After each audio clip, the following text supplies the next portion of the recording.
Hi guys, good morning. Hope everybody's doing well on this second edition of Flourishing Friday. Today I wanted to share a little bit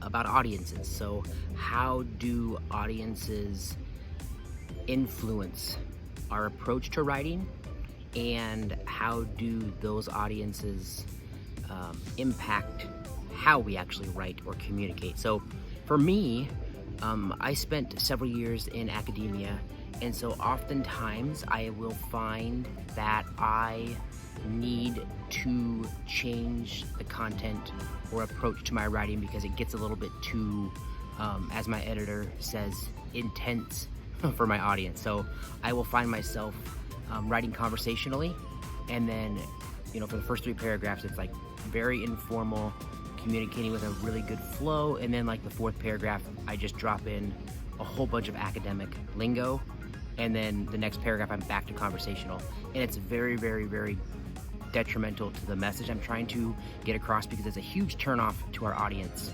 That big of a change in the pace and the tone, and when the intensity gets really, really heavy, especially for an audience that's not expecting it, it gets too much, and I lose them. So what I have found that works for me, and a lot of our clients have implemented this as well, is if you get some feedback that maybe one part of what you're communicating is too much, or as my editor often says, it's too intense, but you reread it and you think, I don't think so, or you're not getting that, ask someone at home or ask someone in your office to actually read you that bit aloud.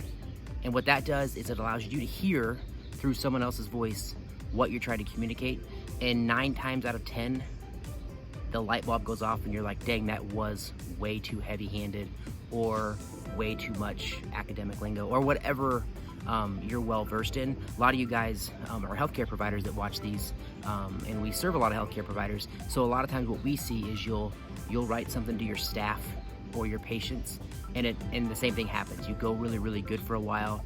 It's conversational, it's informative. It's sort of informal though, that it's approachable and relatable. And then towards the end, you drive it home with some big worded, bulky paragraph, and people are confused and they don't quite understand it.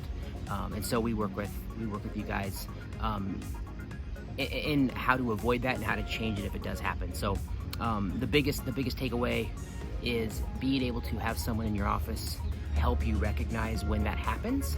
But even more important is having a trusted coworker, a trusted family member, a spouse, an older child that will read you the content aloud, so you can really hear the tone audibly out of someone else's voice, and that helps you relate to your audience better, because that's how they're hearing it. They're not hearing it the same way you're reading it in your mind, or your mind's eye is reading it. So that's it. Hope everybody has a great weekend. Thanks for being here. Cheers.